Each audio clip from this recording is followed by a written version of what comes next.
गौतम बुद्ध का जीवन प्रेरणा और शिक्षाओं से भरा है और उन्होंने विभिन्न अवसरों पर अपने उपदेशों से लोगों को अज्ञानता, दुख और भय से बाहर निकाला। इस कहानी में गौतम बुद्ध एक वृद्धा माँ को यह समझाने का प्रयास करते हैं कि जो भी होता है अच्छे के लिए होता है। इस कहानी के माध्यम से हम यह जानेंगे कि कैसे बुद्ध ने अपने गहन ज्ञान और करुणा से इस वृद्धा माँ को जीवन की सच्चाई का बोध कराया। जी हाँ मित्रों, आप लोगों को हमारा चैनल बुद्धा बेटा लैजिंग में दिल से स्वागत है। दोस्तों, अगर कहानी वीडियो पसंद लगे तो चैनल को जरूर सब्सक्राइब कीजिएगा। जी हाँ, आइए इसे कहानी के माध्यम से समझने का प्रयास करते हैं। यह एक समय की बात है जब गौतम बुद्ध अपने शिष्यों के साथ विभिन्न स्थानों पर भ्रमण कर रहे थे। वे लोगों को सत्य का मार्ग दिखाने और उनके दुखों का निवारण करने के लिए विभिन्न नगरों और गांवों में जाते रहते थे। एक दिन वे एक छोटे से गांव में पहुंचे जहां लोग बहुत उत्सुकता से उनके आगमन का इंतजार कर रहे थे। बुद्ध का आगमन गांव में एक विशेष अवसर माना जाता था, क्योंकि उनका उपदेश सुनने से लोगों को शांति और मार्गदर्शन प्राप्त होता था। गांव में एक वृद्धा माँ रहती थी जिसका नाम माता करुणा था। वह वृद्धा अपने बेटे की मृत्यु के बाद गहरे शोक और दुख में डूबी हुई थी। उसका बेटा उसकी एकमात्र संतान था और उसकी मृत्यु ने उसे पूरी तरह से अकेला और निराश कर दिया था। वह दिन रात दुखी में डूबी रहती थी और अपने बेटे की याद में रोती रहती थी। उसे लगता था कि उसके जीवन का अब कोई अर्थ नहीं बचा और वह हर दिन भगवान से अपने बेटे को वापस लौटाने की प्रार्थना करती थी। माता करुणा के दुख को देखकर गांव वाले भी चिंतित थे, लेकिन कोई भी उसे सांत्वना देने में सक्षम नहीं था। हर कोई जानता था कि उसका पीड़ा बहुत गहरी थी और उसे इस दुख से बाहर निकालने के लिए एक विशेष मार्गदर्शन की आवश्यकता थी।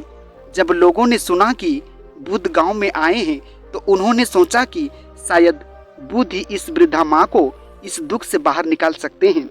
गांव के कुछ लोग माता करुणा के पास गए और उससे कहा, माँ, हमारे गांव में भगवान बुद्ध आए हैं। वे सभी को दुखों से मुक्ति दिलाते हैं और जीवन की सच्चाई को समझाते हैं। क्यों ना तुम उनके पास चले जाओ, शायद वे तुम्हें इस दुख से बाहर निकालने में मदद कर सके।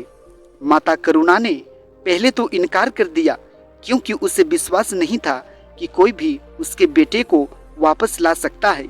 लेकिन गांव वालों के बार बार कहने पर और यह सोचकर कि शायद बुद्ध उसके बेटे की आत्मा को शांति दिला सके, वह अंततः तैयार हो गई।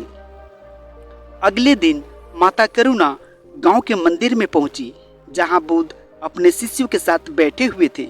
वहां बहुत सारे लोग बुद्ध का उपदेश सुनने के लिए एकत्रित हुए थे। जब माता करुणा ने बुद्ध को देखा तो उसकी आंखों में आंसू भर आए और वह उनके चरणों में गिर पड़ी। वह रोती हुई बोली, भगवान, मेरा बेटा मर गया है। मेरे जीवन में अब कुछ भी शेष नहीं है। मैं हर दिन उसे याद करके रोती हूँ। क्या आप मेरे बेटे को वापस ला सकते हैं? अगर आप ऐसा कर सकें तो मैं जीवन भर आपकी भक्त बनी रहूंगी। बुद्ध ने उसकी बात ध्यानपूर्वक सुनी और अपनी कोमल आवाज में बोले, माता, मैं तुम्हारी पीड़ा समझ सकता हूँ, लेकिन इस संसार में मृत्यु एक स्वाभाविक सत्य है। जो जन्म लेता है उसे एक न एक दिन इस संसार से जाना होता है। तुम्हारे बेटे की मृत्यु भी इसी सच्चाई का हिस्सा है। लेकिन माता करुणा अपने दुख में इतनी डूबी हुई थी कि वह यह सत्य स्वीकार करने को तैयार नहीं थी।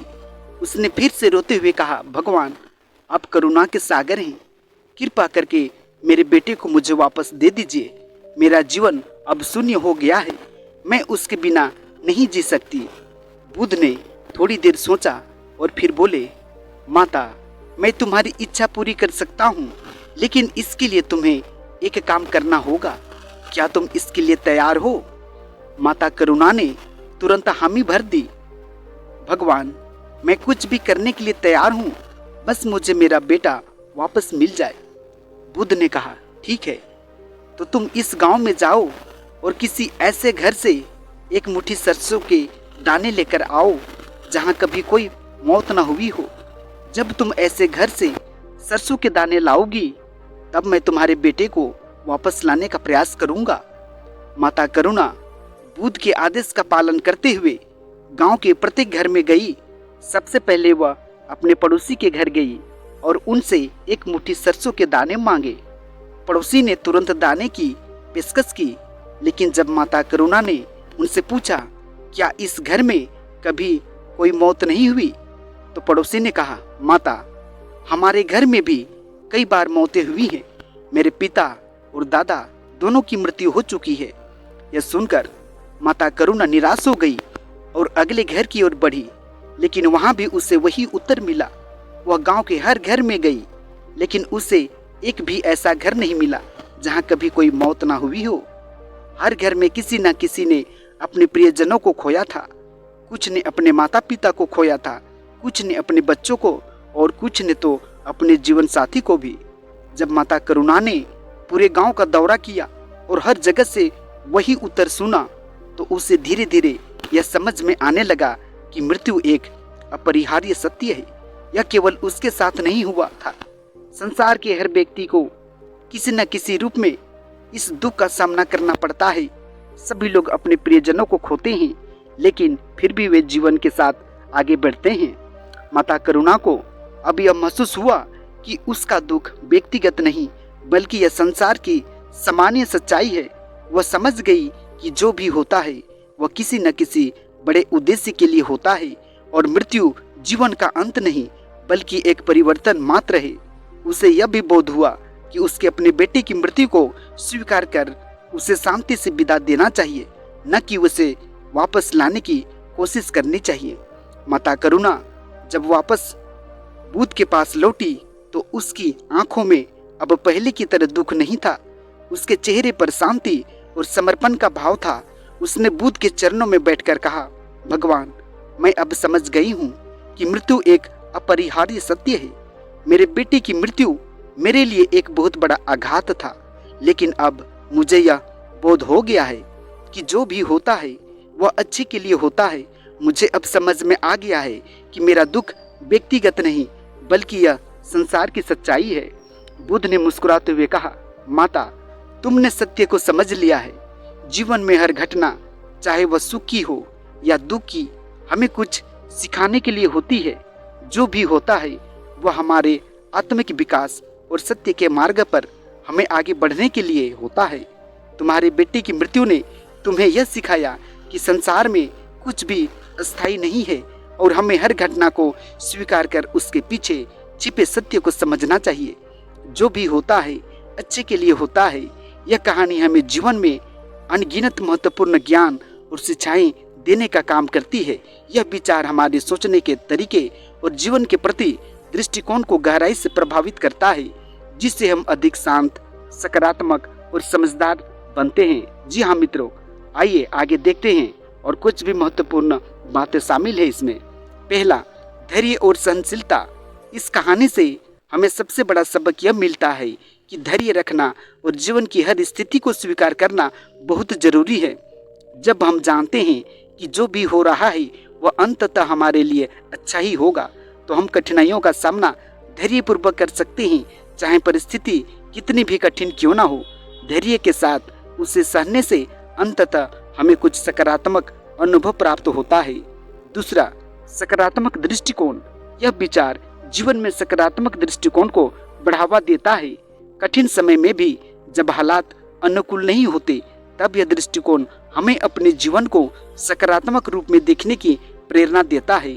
हम हर समय में अवसर और हर चुनौती में विकास का मौका देख सकते हैं। तीसरा, जीवन की अनिश्चितताओं को स्वीकारना। जीवन में हमेशा वही नहीं होता जिसकी हम उम्मीद करते हैं। जो भी होता है अच्छे के लिए होता है। इस सच्चाई को अपनाकर हम जीवन की अनिश्चितताओं को स्वीकार कर सकते हैं। यह कहानी हमें सिखाती है कि कभी कभी जो चीजें हमारे नियंत्रण से बाहर होती है, वे भी हमें आगे बढ़ने और समझने का मौका देती है। चौथा, विफलता में सफलता के बीच। जब हम असफल होते हैं तब यह विचार हमें याद दिलाता है कि असफलता भी हमें कुछ सिखाने के लिए आती है। हर विफलता हमें अगले कदम की तैयारी करने का मौका देती है। यह कहानी सिखलाती है कि जीवन की हर घटना, चाहे वह असफलता हो या संघर्ष, हमें एक महत्वपूर्ण सबक सिखाती है जो भविष्य में सफलता की दिशा में ले जाती है। 5वां, स्वयं पर विश्वास। यह कहानी हमें आत्मविश्वास का भी पाठ पढ़ाती है। जब हम यह मान लेते हैं कि जो कुछ भी हमारे जीवन में घटित हो रहा है वह हमारे लिए अच्छे परिणाम लेकर आएगा, तो हमारा आत्मविश्वास बढ़ता है। हम जीवन की चुनौतियों का सामना अधिक साहस और दृढ़ संकल्प के साथ कर सकते हैं। 6, दृष्टिकोण में लचीलापन। जीवन में उतार चढ़ाव आना सामान्य है, लेकिन हमारा दृष्टिकोण कैसा रहता है यह महत्वपूर्ण है। इस कहानी से हमें यह भी शिक्षा मिलती है कि हमें अपने दृष्टिकोण को लचीला बनाना चाहिए। जब हम परिस्थितियों को अपने पक्ष में देखने की कोशिश करते हैं तो हम हर स्थिति से कुछ नया और उपयोगी सीखते हैं। 7वां, हर घटना में छिपा एक उद्देश्य। यह कहानी हमें यह भी सिखलाती है कि जीवन की हर घटना के पीछे एक उद्देश्य होता है। चाहे कोई घटना हमारी समझ से परे क्यों ना हो, वह हमें एक महत्वपूर्ण शिक्षा या अनुभव देने के लिए होती है। जब हम इस सोच को अपनाते हैं तो हम हर घटना को एक नए नजरिए से देखते हैं और हर अनुभव को अपने व्यक्तिगत विकास का हिस्सा मानते हैं। 8वां, अतीत से ना सीख कर वर्तमान में जीना। जो भी होता है अच्छे के लिए होता है का मतलब यह भी है कि हम अतीत की नकारात्मक घटनाओं में नहीं फंसे रहें। यह कहानी हमें यह सिखाती है कि हमें अतीत से सीखकर वर्तमान में जीना चाहिए और भविष्य के लिए आशावान रहना चाहिए। ऐसा करने से हम अपने जीवन को बेहतर ढंग से जी सकते हैं। 9वां, समय के साथ सब कुछ बदलता है। यह कहानी हमें यह भी शिक्षा देती है कि जीवन में स्थिरता जैसी कोई चीज नहीं है। समय के साथ हर स्थिति बदलती है और जो आज बुरा लग रहा है वह कल अच्छा हो सकता है।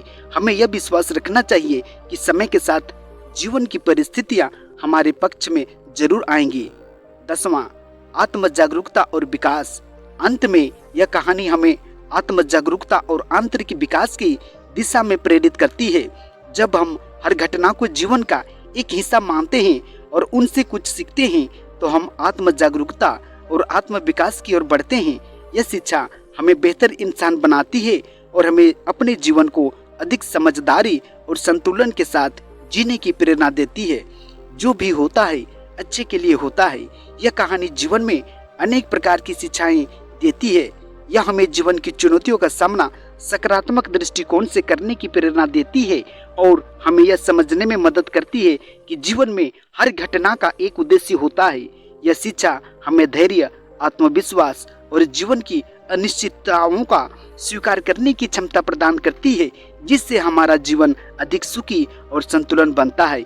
जी हाँ मित्रों, इस प्रेरक कहानी के माध्यम से बुद्ध ने यह सिखाया कि जीवन में जो भी होता है वह अच्छे के लिए होता है। मृत्यु जैसी घटनाएं हमारे लिए कठिन हो सकती हैं, लेकिन वे हमें जीवन की गहरी सच्चाई से अवगत कराती हैं।